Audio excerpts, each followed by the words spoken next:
Hello students, welcome to our channel matrix. তোমাদের matrix চ্যানেলে সবাইকে স্বাগতম। আজকে যে জন্য তোমাদের কাছে আমি এসেছি সেটা হচ্ছে একটি প্রশ্ন নিয়ে, আর এই প্রশ্নের মাধ্যমে তোমাদের সবার বুদ্ধি আমি যাচাই করব। দেখি তো কার কতটুকু বুদ্ধি রয়েছে। আজ এমন একখানা প্রশ্ন তোমাদের করব, তোমাদেরকে ভালো করে বোর্ডটা আমার দেখতে হবে, আমি কিছু ডায়াগ্রাম আঁকবো, ভালো করে দেখতে হবে, আমার মুখ থেকে প্রশ্নটা শুনতে হবে।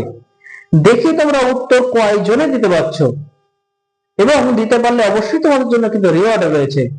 সো দেখো আমি কি তোমাদের প্রশ্নটা করছি, ওকে? মন দিয়ে দেখো। কিন্তু একটা ছেলে নয়, তিনজন বন্ধু ছিল। তিনজন বন্ধু একটা ঘড়ির দোকানে ঘড়ি কিনতে গেল। একটা ঘড়ির দোকানে একটা ঘড়ি কিনতে গেছে, ওকে? এবার কি হচ্ছে, তখন কিন্তু ঘড়ির মালিক দোকানে কিন্তু ছিলেন না, ছিল ওই দোকানের একজন কর্মচারী, ওকে? একটা ঘড়ি কিনতে গেছে, এই ঘড়িটা কিনতে গেছে তিনজন বন্ধু মিলে।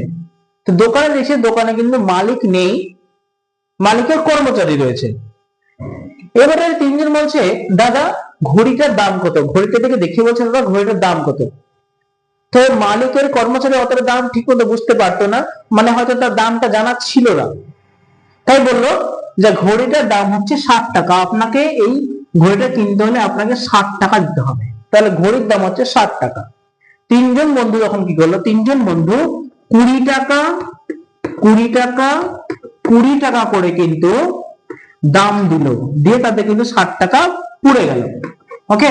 তার মানে তিনজন বন্ধু 20 টাকা দিলে 60 টাকা হয়, সেই ঘড়িটা কিন্তু বাড়ি কিনে নিয়ে চলে এলো।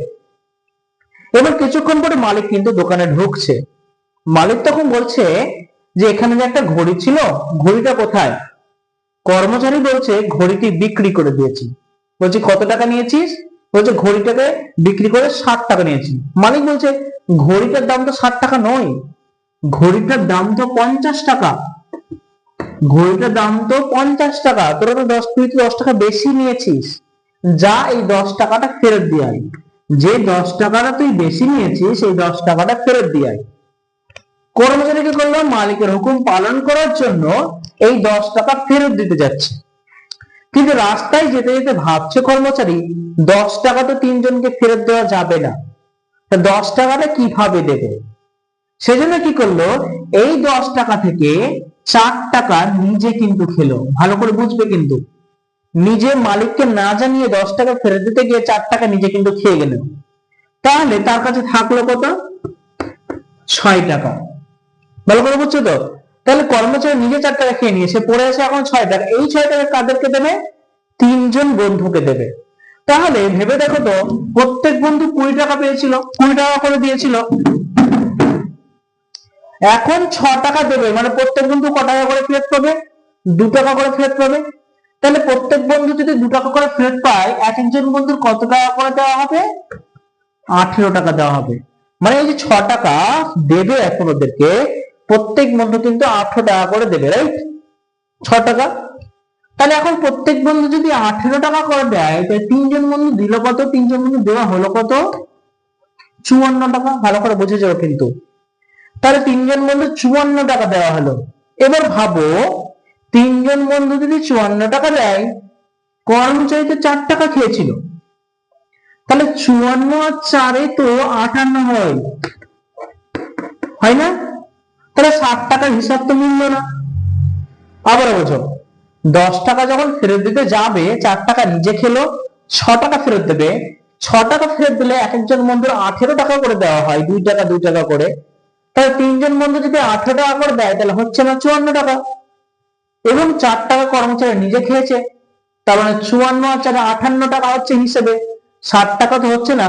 তাহলে এই যে 60 টাকা আর ওখানে 58 টাকা দাঁড়ালো, মাত্র 2 টাকাটা, এই 2 টাকাটা কোথায় গেল? এই 2 টাকার হিসাবটা তোমাকে আমাকে খুঁজে দিতে হবে, ওকে? প্রশ্ন বোঝা গেল?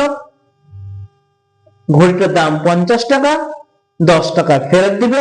তিনজন বন্ধু ছিল, তিনজন বন্ধুকে 10 টাকা তো দেওয়া যাবে না, ভাগ করে যায় না। 4 টাকা নিজে খেলো, 6 টাকা ফেরত দিল। 6 টাকা তিনজন বন্ধুকে ফেরত দিলে এক একজন বন্ধু 18 টাকা করে দেয়। তিন বন্ধু 18 টাকা করে দিলে 54 টাকা হয়। 4 টাকাও নিজে খেয়েছে, হচ্ছে টোটাল 58 টাকা। তাহলে 60 টাকা হিসাব তো মিললো না। টাকা গেল কোথায়?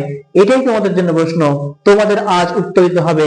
দেখবো তোমাদের বুদ্ধি কতটুকু, তোমরা কিভাবে এটা সলিউশন করো। ওকে, চলো চটপট কমেন্ট বক্সে উত্তরটি জানিয়ে দাও। ওকে, আমি তোমাদের জন্য ওয়েট করব। দেখি